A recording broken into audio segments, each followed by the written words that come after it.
রেডিয়েটরের সম্পর্কে জানে না অনেকেই।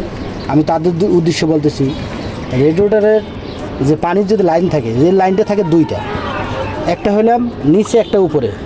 নিচে আর উপরে দুটা লাইন কী কারণে আমি আপনাদেরকে বলে দিতেছি, মাথায় রাখবেন সবসময়, যারা নতুন তাদের উদ্দেশ্যে বলতেছি। এই যে নিচের পাইপটা, এই ফ্যানের সাহায্যে পানিটা ঠান্ডা হয়। এই যে ফ্যানটা দেখেন, ইঞ্জিন সুইচের যে ফ্যান চলে, ফ্যানের সাহায্যে পানিটা ঠান্ডা হওয়ার পর ঠান্ডা পানিটা ইঞ্জিনে প্রবেশ করে। কতগুলো ইঞ্জিনের লাইন আছে, পানির লাইন আছে, এই লাইনে প্রবেশ করার পর যখন আপনার পানিটা রুলিং হয়, রুলিং হওয়ার পর গরম পানিটা আবার উপরের পাইপ দিয়ে আসে। গরম পানিটা উপরের পাইপ দিয়ে আসার পর আবার পানিটা ঠান্ডা হওয়ার পর ঠান্ডা পানিটা নিচের পাইপ দিয়ে প্রবেশ করে ইঞ্জিনে। মানে যত সময় গাড়ি চলে অত সময় পানিটা রুলিং হয়, রেডিয়েটরে আসে আবার ইঞ্জিনে প্রবেশ করে। সবসময় গাড়িটা পানিটা রুলিং থাকে সবসময়।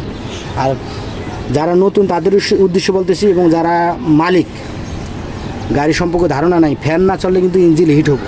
হিট হলে কোনো সময়, ফ্যান না চলে হিট হলে কোনো সময় এই রেডিয়েটরের মুখ গরম অবস্থা খুলবেন না আপনারা। যদি খুলেন তাহলে কিন্তু আপনার শরীর পুড়ে যাবে, মুখ চোখ পুড়ে যাবে।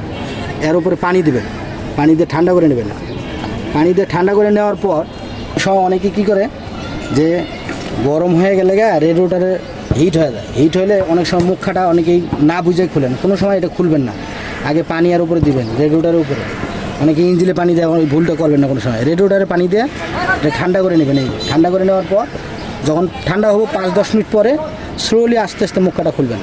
এরকম করে খুলে এই যেন গ্যাস হয়, দেখেন এই যে গরম অবস্থা খুলে কিন্তু গ্যাস হবে, এটা ঠিক আছে। এই